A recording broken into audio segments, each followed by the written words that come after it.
Hello everyone, welcome to study I Q. Study I Q के इस audio book में हम करेंगे चैप्टर नंबर 4, जिसमें हम बात करेंगे मित्र और संबंधियों के बारे में।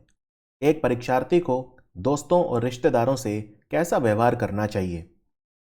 कई बार कुछ विद्यार्थी उनके दोस्त या रिश्तेदार जो भी कुछ कहते हैं उससे बहुत ज़्यादा प्रभावित हो जाते हैं। यह परेशानी मानसिक बेचैनी में तब्दील हो जाती है और आसानी से जाती नहीं। कई बार दोस्त या रिश्तेदार कुछ इतना कड़वा या कटु बोल देते हैं जिससे हम निराश या हताश हो जाते हैं।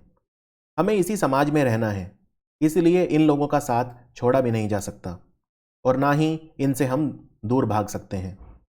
क्या इन सब के बीच में रहते हुए हम अपने अंदर कुछ ऐसा परिवर्तन कर सकते हैं कि इन सब की बातों का हमारे ऊपर ज़्यादा असर ना हो और हम नकारात्मकता से बचे रहें? सबसे पहले तो आपको यह समझना है कि वैचारिक मतभेद होना उतना ही प्राकृतिक और स्वाभाविक है जितना कि विचारों का मिलना। जब हम समाज में रहेंगे तो जाहिर सी बात है, लोग हमारे ऊपर टिप्पणी करेंगे और हमारे जीवन को लेकर अपने विचार व्यक्त करेंगे। अगर हम सिर्फ प्रशंसा ही सुनना चाहते हैं और किसी भी प्रकार की आलोचना हमें विचलित कर जाती है तो यह सही दृष्टिकोण नहीं है। यह जानना जरूरी है कि चाहे प्रशंसा हो या चाहे आलोचना हो, यह किसी भी तरह से हमारा परिणाम प्रभावित नहीं करती, बल्कि यह सिर्फ एक दिशा मात्र है। यहां पर मैं परीक्षा के परिणाम की बात कर रहा हूं। उदाहरण देकर समझाता हूं। मान लीजिए आप कलेक्टर बनना चाहते हैं, आईएएस बनना चाहते हैं और आपके मित्र आपकी दिन रात तारीफ करते हैं और आप यह तारीफ सुनकर बहुत प्रसन्न हो जाते हैं, खुश हो जाते हैं। तो क्या यह प्रसन्नता आपको कलेक्टर बना सकती है? जी नहीं। अगर आप कलेक्टर बनेंगे तो केवल अपनी मेहनत, अपने पुरुषार्थ से बनेंगे।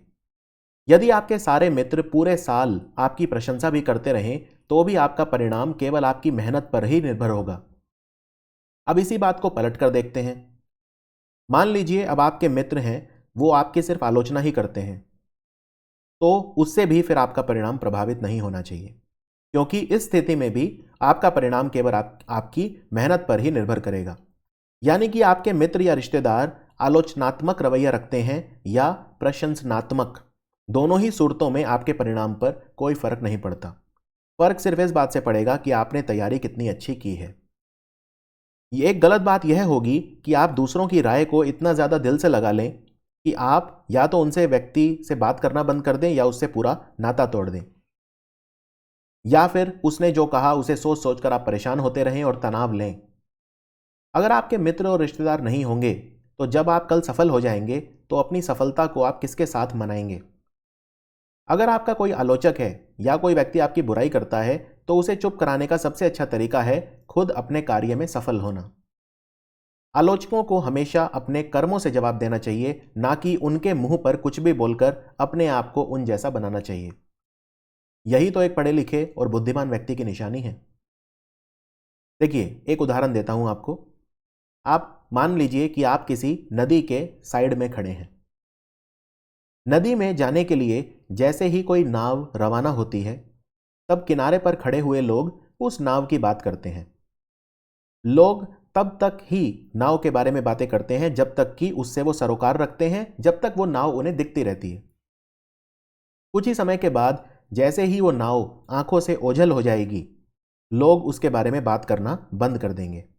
फिर उनका ध्यान किसी और नाव के ऊपर चला जाएगा जो उन्हें दिखाई दे रही होगी। कहने का मतलब यह है कि लोग आपके बारे में तब तक बातें करते ही रहेंगे जब तक आप उन्हें दिखते रहेंगे या आप उन तक आप तक उनकी पहुंच रहेगी। यही तो मानव प्रवृत्ति है। इसके बारे में सोचकर क्या परेशान होना। जब तक कोई व्यक्ति सामने दिखता है लोग उसके बारे में बोलते ही हैं। अगर कभी आपके मन में निराशा आए तो आप उस दिन को याद करो जो आपका पहला पढ़ाई का दिन था। आपने कितनी तैयारी की थी कि आप नए साल में पढ़ेंगे। आपने नया रजिस्टर खरीदा, नया पेन, नई पेंसिल, नई किताबें, नया कमरा बनवाया या फिर अपना कमरा व्यवस्थित किया। आपके अंदर इतनी ऊर्जा थी, इतना जोश था। आपने सोच लिया था कि मैं इतनी मेहनत करूंगा कि एग्ज़ाम क्लियर करना तो एक बहुत छोटी सी बात लगेगी। आपका निश्चय एकदम अटल था। आपके अंदर एक अलग ही उत्साह था। आपका संकल्प देखते ही बनता था। तो फिर आज अचानक क्यों अपने निश्चय को बदलना? क्यों दुखी या तनावपूर्ण होना? सिर्फ इसलिए कि आपके किसी नज़दीकी व्यक्ति ने कुछ कह दिया जो आपको पसंद नहीं? कभी भी अगर कोई व्यक्ति कुछ गलत कहे तो क्रोध मत करिए। अगर दूसरे व्यक्ति को पता है कि आप क्रोधी हैं तो वो जानबूझकर आपको और ज़्यादा उकसाएगा। जीवन के इस शतरंज के खेल में आप एक मोहरा बनकर रह जाएंगे। लोग आपको उकसाकर अपना उल्लू सीधा कर लेंगे। क्रोध में बुद्धि खत्म हो जाती है। महानता किसी को पलटकर जवाब देने में नहीं है, महानता है वहां से चुपचाप निकल जाने में। अपने मन को रोको। शायद आपका मन आपसे यह कहेगा कि यह कायरता है, परंतु यह कायरता नहीं है, यह समझदारी है। विवेकशील व्यक्ति हमेशा शांत रहता है। एक बात और समझिए, बहुत ज़्यादा दोस्त मत बनाइए। सिर्फ 2 या 3 अच्छे दोस्त हों उतना ही काफ़ी है। उतने ही रिश्ते बनाइए जितने आप निभा सकें। दोस्तों से मिलो, बातें करो, लेकिन बहुत ज़्यादा उनके निजी जीवन में रुचि मत रखो। अगर आप उनके जीवन में ज़्यादा रुचि लेंगे तो फिर आप उनसे तुलना भी करने लगेंगे। तुलना करने से फिर वो मित्रता नहीं रहेगी और आप अचानक उन्हें अपने प्रतिद्वंदी की तरह देखने लगेंगे। आप चाहेंगे कि उनसे ज़्यादा कमाएं, उनसे ज़्यादा आपका अच्छा करियर हो। आपके मन में यह विचार आएगा कि आप उनसे बेहतर बनकर उन्हें नीचा दिखाएं। एक बार यह विचार आपके मन में आ गया तो आपके मित्र भी फिर इसे भांप लेंगे। फिर वैसा ही रवैया वो आपके प्रति रखेंगे जैसा आप उनके प्रति रखते हैं। याद रखिए, यह जीवन एक दर्पण है। आप जो इसे दोगे वही टकराकर आपके पास आएगा। अगर आप प्यार दोगे तो प्यार आएगा, नफरत दोगे तो नफरत ही वापस आएगी। अगर आप अपने दोस्तों का सच में हित चाहेंगे तो आप भी देखेंगे कि यह प्रेम भावना उनके पास पहुंचेगी और वो भी आपके प्रति वैसी ही भावना रखेंगे। कमी आप में भी हो सकती है। ऐसा भी हो सकता है कि आप उनके साथ वो व्यवहार करते हो जो आपको अपने खुद के लिए पसंद नहीं। अगर मान लीजिए आपके रिश्तेदार आपसे ईर्ष्या करते हैं तो भी विनम्र रहिए। आप जब सफल हो जाएंगे तो वो अपने आप ही महत्वहीन हो जाएंगे। हर समय आप सब लोगों को खुश नहीं रख सकते। ऐसे रिश्तेदार जरूर होंगे जिन्हें आपसे शिकायतें होंगी, चाहे आप दुनिया के सबसे अच्छे इंसान क्यों ना हो। हम सब अलग हैं। किसी को लाल रंग अच्छा लगता है, किसी को नीला। नीले रंग जिस व्यक्ति को अच्छा लगता है उसे लाल रंग की सबसे अच्छी ड्रेस भी पसंद नहीं आएगी। आज आप किसी भी सफल व्यक्ति के बचपन के दोस्तों से बात करिए, ज्यादातर उनमें से आज सफल व्यक्ति की तारीफ करेंगे और ऐसा भी संभव है कि पहले वो सिर्फ उसकी आलोचना ही करते हो। चलिए मान लेते हैं कि वो आज भी आलोचक हैं, तो क्या फर्क पड़ता है? क्या उनकी राय आज मायने रखती है? कौन पूछता है आज उन्हें? कौन जानना चाहता है कि वो क्या सोचते हैं? मान लीजिए आप सचिन तेंदुलकर या विराट कोहली जो आज बहुत सफल हैं, आप उनके दोस्तों से अगर बातें करें तो वो उनके बारे में सब अच्छा बोलेंगे, उनके बचपन के जो मित्र हैं। लेकिन यह भी तो हो सकता है कि उनका कोई दोस्त उनसे बचपन में चिढ़ता हो या आज चिढ़ता हो, कुंठा और ईर्ष्या में मरा जाता हो। पर कोई बात नहीं, कौन पूछता है कि वो क्या सोचता है? सफलता का एक अपना अलग ही रुतबा होता है, एक अलग ही प्रकाश होता है, अलग ही ओहदा होता है। अगर आलोचकों को महत्वहीन करना है तो सफल हो जाओ, वो अपने आप निष्क्रिय और महत्वहीन हो जाएंगे। क्या हमेशा निंदा को हमें अनसुना कर देना चाहिए?